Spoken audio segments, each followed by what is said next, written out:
আজি মই মোৰ বাৰ্থডে থকা গিফ্টখিনি দেখাবলৈ লৈছোঁ। এইফালে আছে আমাৰ নীতিশময়। সকামৰ কাৰণে আহিছিলে। এতিয়া আপোনালোকক মই গিফ্টখিনি দেখাম।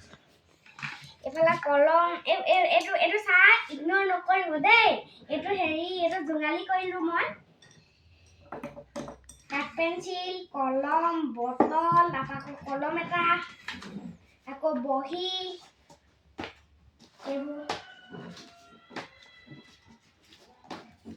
এইবোৰ আৰু বেগ এটা অৰ্ডাৰ দিয়া আছে, সেইটো আহি পোৱা নাই। কেতিয়াকৈ আহিব মই নাজানো, কিন্তু এতিয়া এইখিনিয়ে আছে মোৰ হাতত। আৰু এইখিনিমান কেকটো মানে বহুত ডাঙৰ আছিলে দেই। আমাৰ এইটো এটা ফ্ৰিজত আছে, 3 মহলীয়া আছিলে। বহুত দিন গ'ল কেকটো, এতিয়ালৈকে আছেই।